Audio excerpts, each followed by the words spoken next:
13 days ago. On Sunday. Won't be there. Supposed to do that too. Yeah, that's probably. If Senate will please come to order. Today, we will gather for a moment of silence in lieu of devotionals.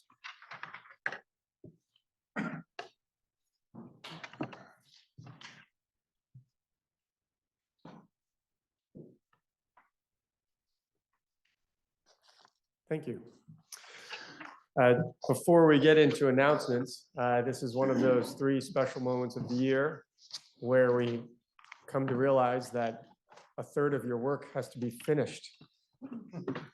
It is the turnover of the pages. Our first group is on their last day, and so we will take a moment to recognize them individually, but certainly on behalf of the Senate and to the parents who have graced us with your children or relatives for the last 6 weeks. Their energy around the building, their smiles, their joy with each other, their new friendships, their help for getting messages and documents scrambled throughout the building has been a real pleasure.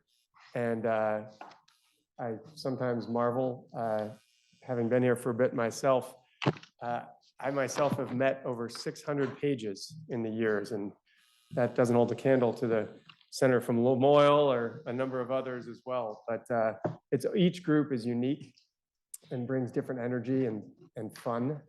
And hopefully you've learned a little bit along the way. So the Senator from Chittenden Central and I will recognize them individually with a certificate and a small gift. We will break tradition for a short while and invite all of the family members to come on down into the center area so you can get a nice picture if you'd like one. So you're welcome to come on in now if you'd like. And we'll set up station over here.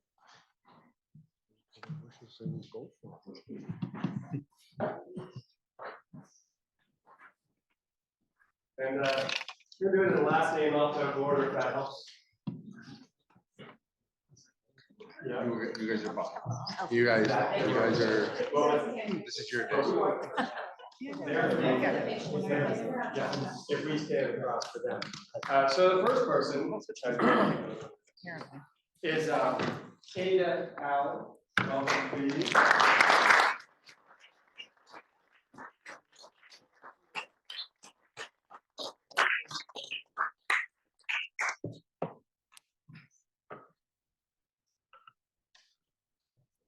Thank you so much. And Kate Harvey, who is a relative in the building.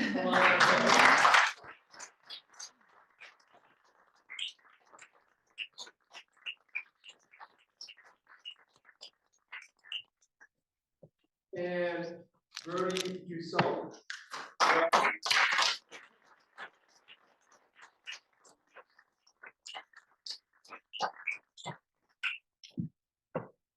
And Avery Howe.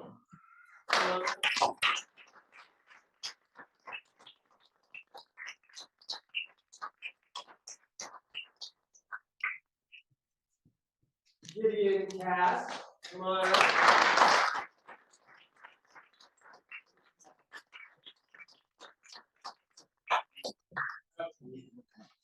And Stuart Lemna.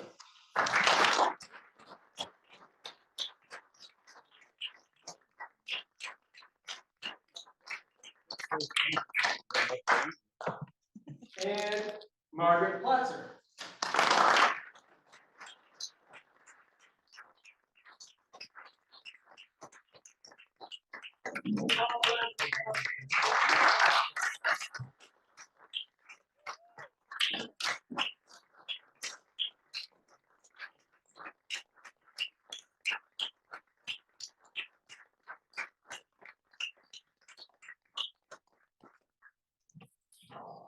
Thank you, and I think we're all set. We hope you enjoy going back to school, which I know is probably not as likely as your enjoyment here, but.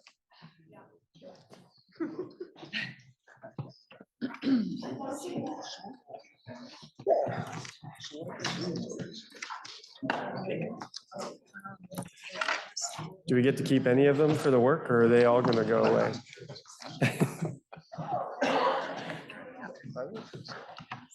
All right, we get to keep two of you. We will now move on to announcements. Are there any announcements? Senator from Chittenden, Southeast. Mr. President, we moved a similar bill last week, but we accidentally moved the Senate bill and not the House bill that was voted on and given to us on right to repair. So I moved that the Committee on Economic Development, Housing and General Affairs be relieved of H81, an act relating to fair repair of agricultural equipment, and that the bill be committed to the Committee on Agriculture. I'm not here to Now- disagree. Whether the chair of agriculture likes it or not, the senator from Chittenden Southeast has moved that the Committee on Economic Development, Housing and General Affairs be relieved of H81 and that the bill be committed to the Committee on Agriculture. Are you ready for the question? If so, all those in favor, please indicate by saying aye. Aye. Those opposed indicate by saying nay. The ayes have it, and you have relieved the Committee on Economic Development, Housing and General Affairs of H81 and referred to the Committee on Agriculture. We also have an announcement. Are there any other announcements? Senator from Essex. Point of personal privilege, Mr. President. I was wondering, and I wanted to just put this out there to anybody, has there ever been a page that has ever come back in as a senator or a representative? So, thank you. I'm sure some folks will get back to you with that answer when appropriate. Are there any further announcements? Seeing none, under Rule 31, we will refer S309 appearing on the calendar for notice, an act relating to miscellaneous changes to laws related to the Department of Motor Vehicles, and vessels. Will be referred to the Committee on Finance. We have a Senate resolution to be introduced and referred to committee. JRS 44, please listen to the reading of the title of the resolution. JRS 44, joint resolution declaring the increasing number of drug overdose deaths in Vermont to be a public health emergency. Now you've heard the first reading of the resolution. It'll be referred to the Committee on Health and Welfare. That brings us to the orders of the day. We have on the action calendar for today, third reading of H 839. Prior to third reading, are there any amendments being offered? I do believe there's one in the calendar. The senator from Chittenden North. Thank you, Mr. President. I rise today with an amendment to refocus our legislative intent on emergency communications planning. You'll find this amendment on page 169 of today's calendar. Now, there's lots of underlines. Some of those are coming from the House. I will just be speaking to the changes that I'm proposing in the Senate. It is comforting to presume that communication systems such as 911, cellular, and dispatch radio, bless you, will work no matter what nature throws at Vermont. Actually, our networks are fragile. Some are old, and there are dead zones all over the place. If a communications site gets knocked offline, there's virtually no failover. Ideally, another site would seamlessly pick up both telephone and radio traffic, but that important failover feature is lacking right now. Vermonters are at risk, and time is not on our side. Last year's budget bill in section C114 and C115 laid out a comprehensive planning process for emergency communication systems, but little has been accomplished to date. This Budget Adjustment Act is the logical place to make 6 surgical course corrections to the language in that last big bill to get this emergency communications planning process moving. How do we know that course corrections are needed? Well, 7 months, 9 RFPs, and more than 30 meetings later, the Public Safety Communications Task Force still has no plans, no subject matter experts hired, and no legal counsel hired. The task force of 7 members has had difficulty making quorum on occasion. In order to add energy and expertise as well as oversight to this task force, I've proposed changes that you'll find on page 171, which will expand the task force from 7 to 11 members. This language adds representatives of the following stakeholder groups: sheriffs, regional planning for emergencies, CUDs, and the VLCT. Both task force, that's change number one. I don't want to number these, make it easy for everybody. That's the first change. Both task force co-chairs have day jobs with the Department of Public Safety and the 911 board respectively, whose interests may conflict with the task force's mission. Therefore, the language on page 172, section 3 requires the election of a chair once the board is expanded to 11 members. That's change number 2. The current task force, after offering 6 RFPs, hired the last choice of a project manager after one applicant withdrew and another was disqualified. In fact, the project manager hired for the task force is a vendor in direct conflict with subject matter experts. These national expert engineers have personally expressed to me that it's unfair for them to have to reveal their own trade secrets and other proprietary information to a competitor in their fields. To remedy this situation, the language at the top of page 172, section 4 requires that a program manager be hired, one who is not in direct competition with the subject matter experts that we so greatly need. That's change number 3. The task force began to meet last summer. Yet in the past 7 months, not even an inventory of existing equipment has been conducted. Several of the deadlines in the big bill have already passed without being met. Those dates begin on page 173, section 1, and continues throughout. The proposed language pushes out each of these dates by 9 months to reflect the delays and deliverables we already expect. That's change number 4. The current reimagining of regional dispatch incorporates $11 million of general fund money, plus a congressional earmark of $9 million for, quote, transition to statewide regional emergency dispatch, end quote. The task force has jurisdiction over that $11 million from the general fund, while the Department of Public Safety has control of the $9 million from Congress. The language on the middle of page 170 above the asterisk grants the task force authorization to determine whether expenditures proposed by the Department of Public Safety are in accordance with regional dispatch plans before it's spent. Such language provides a check and balance on the recipient of the $9 million federal grant to assure that it's appropriately spent. If it were not spent according to grant requirements, of course, the feds could require the state to pay it back. That's change number 5. So $9 million in federal funds must be spent within this current calendar year, but there are no detailed plans in place yet for either pot of money, the $9 million or the $11 million. And the clock is ticking. When queried about the lack of plans to spend the $9 million on a regional dispatch system, one head of an agency said that the definition of information technology activities is not being met, thus freeing herself from the robust requirements that I'll define in a moment. Honestly, I don't understand how all of the anticipated expenditures on telecommunications equipment to gather and transmit data could be considered other than information technology activities. Thus, I've added a reference to such definitions at the bottom of page 176, section H. And you should also be aware there's a little scrivener's error. It should say B through D, not B through C.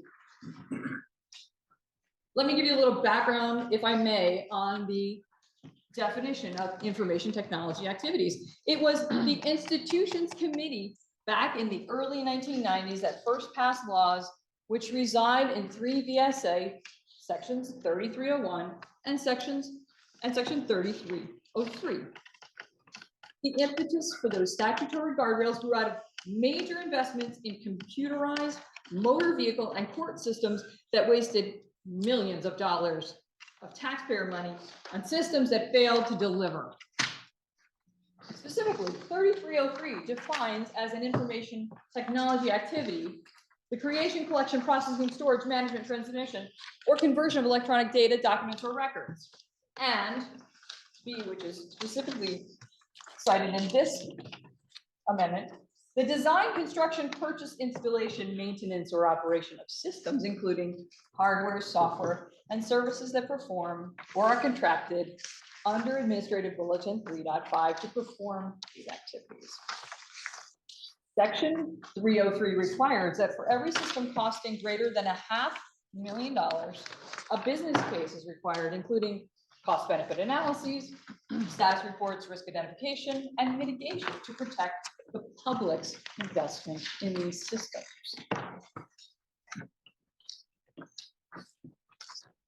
At the $1 million threshold, an independent expert review is required by section 3303. That independent expert review asks for an acquisition cost assessment, a technology architecture and standards review, an implementation plan assessment, a cost analysis, and a model for benefit analysis, an analysis of alternatives, an impact analysis on net operating costs for the agency carrying out the activity, and a security assessment. It would be nice to not have to do all that. I get it. However, these guardrails have been fundamental to responsible information technology spending for the past 30 years. I would not want the task force or anyone else to sidestep the definition of information technology activities in order to circumvent these stringent planning and independent review obligations under the sections 3301 and 3303. To sum up, averting our eyes now risks public money and public safety in an era when money is tight and we are vulnerable. I ask for your support in firming up this language to improve the odds that both the $9 million and the $11 million are spent on regional dispatch by the best experts we can hire, and in a way that is not rushed, but properly planned and reviewed. Thank you so much.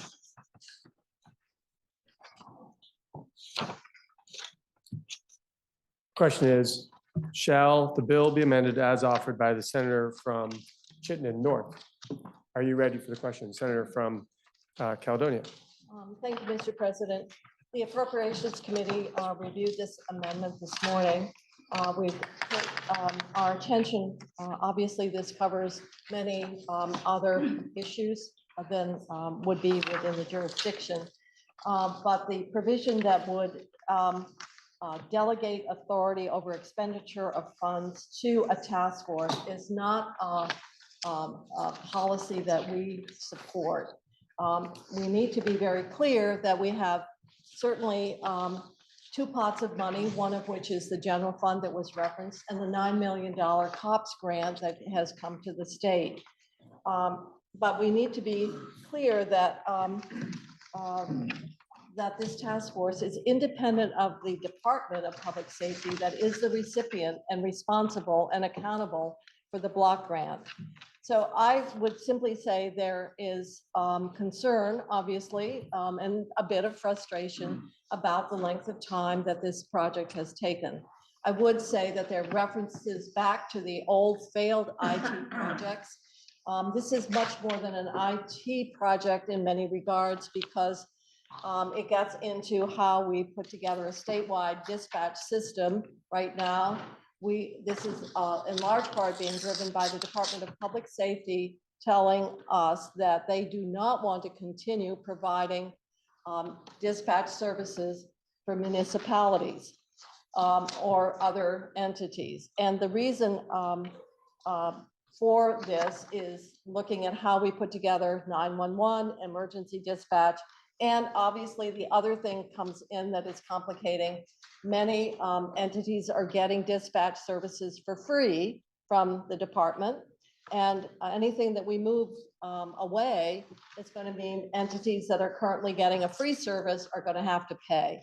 So this is a very complicated process ahead of us that includes not only the grants and how we braid together that federal dollars, but also how we engage in that discussion and design of a statewide system.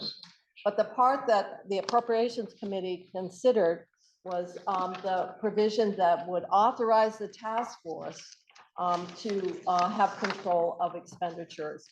And we do not recommend that this is a policy that we feel we should support. And with that, I would like to yield to the chair of our Government Operations Committee, because I believe the chair of that committee, which spent considerable time on this topic and for the language that ultimately was in the budget bill, can best respond to the other provisions that are included in the amendment. So thank you, Mr. President. I would also say, we are concerned about spending. There are mechanisms by which we can monitor the progress. And we will certainly look at that, whether we're looking at joint fiscal or other reports, because we certainly know that some of the tasks like the inventorying and so forth are taking longer. And we want to make sure that the money is spent and it's spent in a way that benefits all of Vermont. So I would like to yield to the Chair of Senate Government Operations. Senator from Madison County. Thank you, Mr. President, and thank you, Madam Chair of Appropriations. The Senate Government Operations Committee, as the senator from Caledonia mentioned, spent considerable amount of time last session taking hundreds of testimony from hundreds, it seemed like, witnesses on dispatch from all over the state. We are aware that this is a problem that needs to be solved and needs to be solved in a timely fashion. And the language that was in the budget bill last year, the big bill last year, that the budget adjustment is amending slightly this year, is a result of the many, many hours of testimony that the Government Operations Committee took last year. We have not, as a committee, reviewed this amendment. It was not brought to us, even though we are the committee of jurisdiction. But I, as the chair, oppose this amendment. It will hamper the work of this task force, which was put together in order to move the work along that is necessary. It is co-chaired by the Department of Public Safety Commissioner and the 911 chair, intentionally, because they have jurisdiction and oversight of statewide public emergency communications. And it is kept leaner because it is the prior task force that had problems with getting quorum, not the current task force. And yes, there have been a couple delays in getting the RFPs out, but they have now hired a project manager and are about to hire the technical manager to work with the project manager in order to get this work completed. And my understanding is that they believe that they will be back on schedule with this timeline once they have hired the next consultant. Both the Senate and the House Government Operations Committees have taken testimony and will continue to take testimony about the project and its timeline. And we feel comfortable with where things are at and do not feel that additional changes are necessary. And as the chair of appropriations mentioned, it is incredibly problematic to put the language in here about the federal grant. The federal grant was awarded to the Department of Public Safety, and it comes with, like all federal grants, very specific requirements for the use of that funding and the oversight of that funding. And it is inappropriate to meddle with that in this language.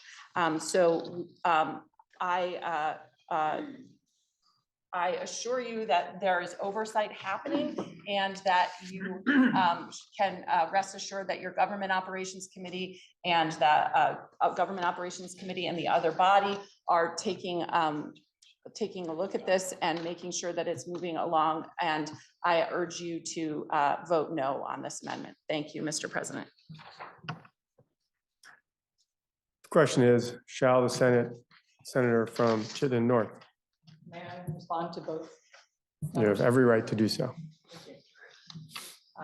First, we'll tackle the claim that this belongs in government operations. I went to the permanent rules of the Vermont Senate. Unfortunately, information technology and telecommunications don't fit neatly into any of the existing committee jurisdictions. Why is it not solely the purview of government operations? Because government operations members handle the administration of government, but not the complex area of technical systems, connectivity, nor public safety. Why not appropriations? Its members devote money from the state treasury toward assorted expenditures. Why not finance? Because all of these committees have had some input and some discussion about this topic, and that's why I'm going to mention finance, because they had some meetings that I attended recently. Finance members handle only utilities that are subject to regulation by the Public Utility Commission. Government-owned microwave and radio communication are not PUC regulated. Therefore, the Finance Committee has no oversight. Broadband as well is not regulated by the PUC. However, committee members have chosen to discuss that topic anyway. So this appears to be a subject area for which there are no committees to have oversight, and that's concerning to me as someone who's been alerted to some of the problems with the language in the big bill as it's playing out. The big bill language looked great to many of us 7 months ago, but now that we've had some time and we've seen how functional or not this task force is in getting work done that was specified in the big bill, that has driven my request for these surgical changes. What was so interesting to me was thinking about my own committee institutions, because its members handle matters related to public buildings and lands in which the state has an interest. While institutions isn't currently considering any telecom or IT spending, this committee is where those guardrails that I mentioned earlier originated in the 1990s, and IT systems in the past have been funded through the capital bill. So these public radio systems are usually attached to state-owned buildings and state-owned land, making them perfectly ripe for a committee like institutions to weigh in along with all the others that have already spoken.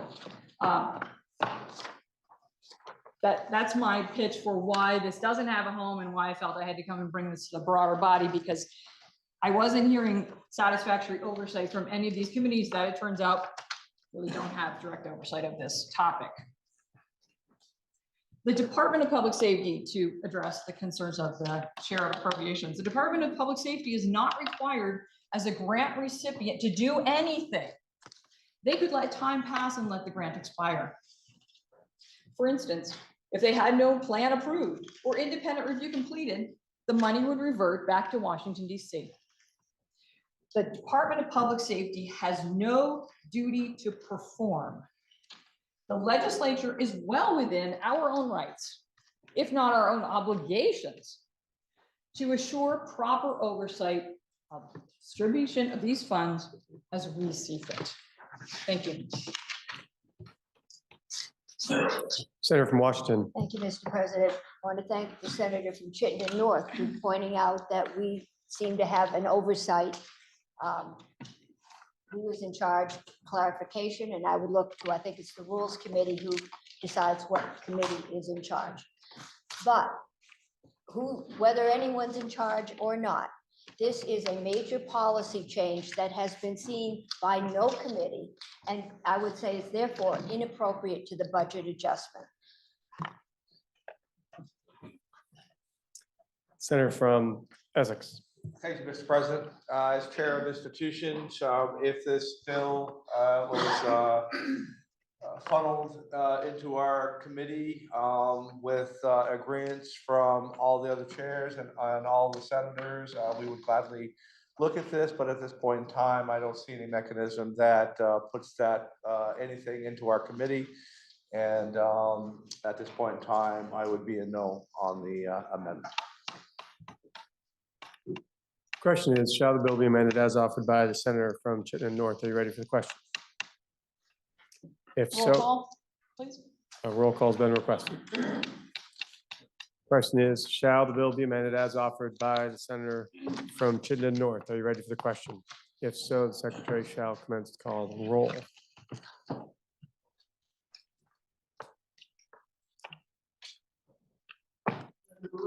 No. Senator Bray. No. Senator Brock. No. Senator Campion. No. Senator Chittenden. No. Senator Clarkson. No. Senator Collmore. No. Senator Cummings. No. Senator Buell. No. Senator Hardy. No. Senator Harrison. No. Senator Hashim. No. Senator Ingle. No. Senator Kitchell. No. Senator Lyons. No. Senator McDonald. No. Senator Mazza. Senator McCormick. No. Senator Norris. No. Senator Pershing. No. Senator Ron Hinsdale. No. Senator Sears. No. Senator Starr. No. Senator Pehovsky. No. Senator Watson. No. Senator Weeks. No. Senator Westman. No. Senator White. No. Senator Williams. No. Senator Renner. Yes. Senator Mazza.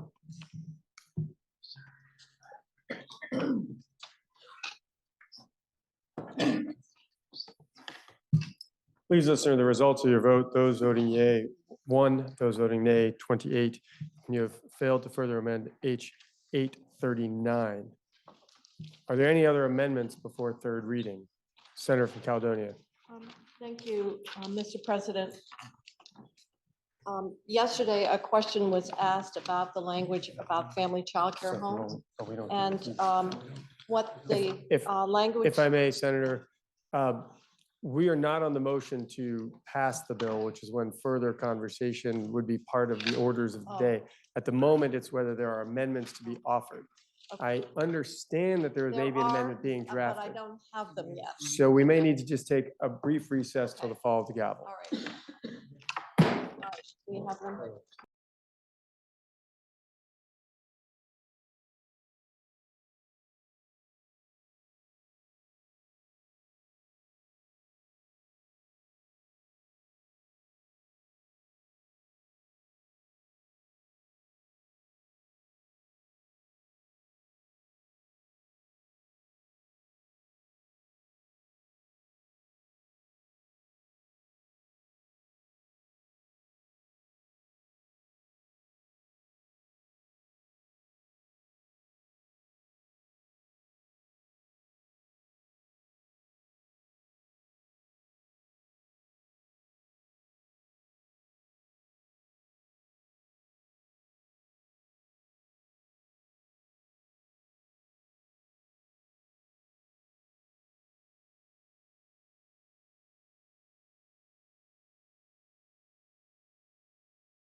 So, I have to listen to everybody. so that's why I'm- Senate, please come to order.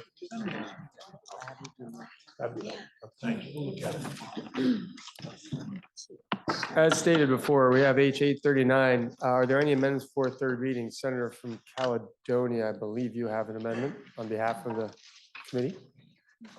Thank you, Mr. President. As I indicated yesterday, we were probably going to bring in some amendments from the BAA. So I will speak to the ones that we're offering now, and then I will speak to the ones that we are not offering now. And we'll take more time. So this amendment is dealing with emergency housing. And what we are doing is not changing our adverse weather policy, but we recognize that we have a group of temporary housing, emergency housing households that fit in what we tend to call the vulnerable populations. And these would be households that have children who are elderly, older, and they are coming through the normal general assistance program. They're not part of the June 30th cohort that got established with COVID that we dealt with in Act 81, except what is happening, and we concurred with the House, is rather than an April 1 deadline for termination of temporary housing benefits, it got extended to June 30th. What we're doing is extending to June 30th for the other GA households that meet the vulnerable definitions. That's really a suspension of the time limits that currently exist in the general assistance policy on 28 days and 84 days of benefit. So the emergency housing for that group of households, which in fact are most of the households receiving benefits now, setting aside the June 30th cohort, would continue to receive a housing benefit through the end of this fiscal year. And that's the first instance of amendment. Now, we also have a second instance of amendment, well, third instance of amendment, and that is dealing with the Reach Up pilot program, and there are incentive payments that are paid. And if this is to really define them as reimbursements for work expenses. And the reason to do this is so that these payments that are made to Reach Up families are not counted as income in the calculation of their 3 squares or food stamp benefit. So the Reach Ahead pilot program language is really to protect and not count those payments. I believe they're $1,000 payments that would go out to the families as a work, and it's really an incentive that we put in place for those parents who are working. So what this amendment would do is deal with or continue emergency housing benefits for those households that don't come in. There is a certain, I suppose, equity issue, because in fact, after starting in July of this year, those households were subject to those time limits on the benefits, and they were in fact applied. But what we're doing is saying between now and June 30th, we will not apply those time limits, and the benefits would flow throughout for the remainder of the fiscal year. We are obviously knowing that the 25 budget does not include a lot of funding for this benefit. So we are giving more time, but it also means more households are going to have to really be addressed in the 25 budget that is ahead of us. So the amendment is to expand. We are having to, as you can see in the first instance of amendment, we're having to increase the appropriation because we are providing a benefit to a larger group of households than was originally provided for in the bill as voted on yesterday. As you can see, the amendment is sponsored by all members of the Appropriations Committee, and we hope that you will concur. Thank you. Question is, shall the bill be further amended as offered by the Senator from Caledonia and others? Are you ready for the question? If so, all those in favor, please indicate by saying aye. Aye. Those opposed indicate by saying nay. The ayes have it, and you have further amended H 839 as offered by the Senator from Caledonia. Are there any further amendments? Seeing none, please listen. Oh, Senator, or do you have another amendment? No, I have an answer to a, We'll get to that in just a moment. but it might influence whether there was another amendment. It's not within the orders. Unfortunately, that's not the process. I apologize. Oh. Sorry. If I might ask for a 30-second recess. We can certainly take a 30-second recess.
I look, that's Well, what I look at during we're the building. But we have, we have to be quiet. Senate will please come to order. Are there any amendments for third reading? Seeing none, please listen to the third reading of the bill. H 839, an act relating to fiscal year 2024 budget adjustments. Now you've heard the third reading of the bill, and the question is, shall the bill pass? Senator from Chittenden Southeast. Thank you, Mr. President. We had a very spirited and passionate debate yesterday that I think was incredibly worthy and important. That matter was resolved yesterday, and people can feel how they will about that. But before we take this vote, I just want to reiterate again, we are sending money out as equitably as we can to all of our flood affected communities. And as the chair of the Housing Committee, I really put a lot of my chips on the general assistance program this time, which is not even my jurisdiction, because we don't have those units of housing available yet. And I really appreciate the Senate Appropriations Committee hearing me on that piece and making these really critical changes that will help keep people off the streets. I think the Appropriations Committee has done a tremendous job with budget adjustment in one of our most difficult years when things became very emergent out of session. And with that, I would ask that when the vote is taken, it be taken by roll. Roll call's been requested. Senator from Addison. Thank you, Mr. President. Just to let the body know and then to ask the question about, I asked a question yesterday on section 74, which is about childcare. I believe the Chair of Appropriations has an answer for everybody in case anyone else was wondering about why this section was in the BAA. It is slightly policy related, so it was concerning to me, especially given all of our work last year with Act 76 and childcare. So I just will ask the chair, or may I interrogate the chair, the presenter of the bill? The senator from Caledonia is interrogated as the presenter of the bill. Thank you, Mr. President. So I just asked, could you answer the question about section 74 and what you were able to find out? Thank you, Mr. President. My time has finally come with it. I wanted to respond to the question that was raised yesterday. What the language did is remove the details of a definition of family childcare home that's in statute to give more flexibility for changes. And I would have to say any changes would have to go through the rulemaking process. It would have to go through LCAR and approval to would allow flexibility to define staffing ratios, hours of operation, and other parameters that are currently in rule. So it's a way of giving the avenue to make these changes through the APA process and not have to go back and do amendments to the statute. Thank you, Mr. President. I thank the presenter, and I appreciate that there's still legislative oversight through the rulemaking process, so I'm fine with keeping this in. Thank you, Mr. President. Question is, shall bill pass? Are you ready for the question? If Senator from Washington. I just wanted to, thank you, Mr. President. I wanted to just make a comment about the municipal aid part of the bit. I think the chair, either I missed it or was going to just mention that to expect a change to that section as we go to conference committee with the House. We weren't able to get all the data that we needed on the FEMA amounts per town. And so we weren't able to, my goal was to provide people like exactly what towns we're going to get as far as aid. We weren't able to do that. We're going to have a conference on this, almost guaranteed. So that I just wanted to let people know that during the conference committee, this will be a discussion exactly how that gets divvied up and how much your individual towns will be getting from that will be known at that time. So I know that we'll be working on it. Question is, shall bill pass? Are you ready for the question? If so, the secretary shall commence to call the roll.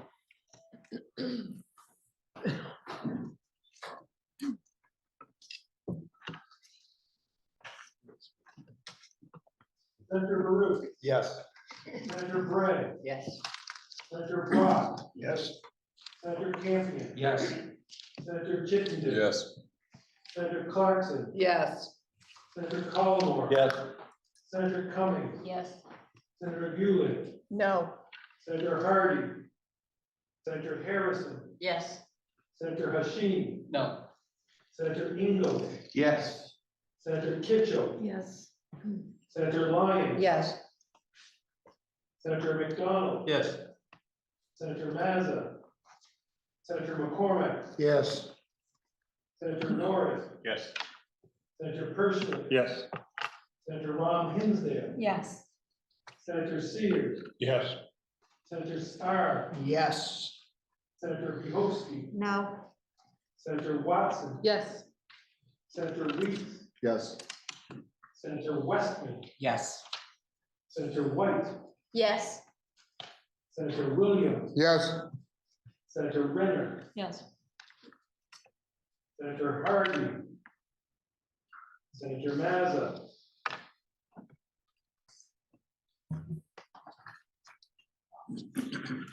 Please listen to the results of your vote. Those voting yea, 25, those voting nay, 3, and you have passed H 839. That completes yours of the day. Senator from Chittenden Central. Thank you, Mr. President. Pending announcements, I would move that the Senate stand in adjournment until Tuesday, February 12th.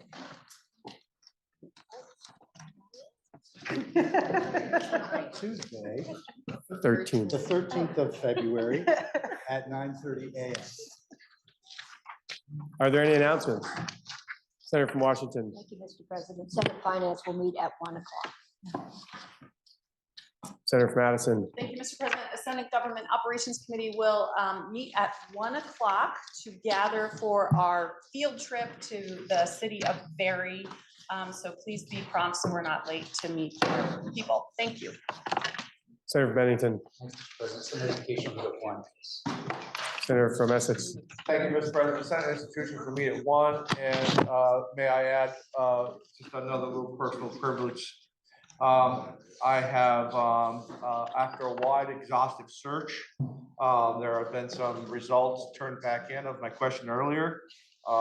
Mike Pichek, I'm told, was a page, and Lucy Boyden, a member in the House from Cambridge, was a page. Thank you, Mr. President. Are there any further announcements? You should. Senator from Caledonia. Yes, I would like to say that my sister Kitty Toll was a page, and she was a page when Michael Obachowski was first, many years ago, first came to the legislature. Are there any further announcements? Senator from Orleans, do you have something to add?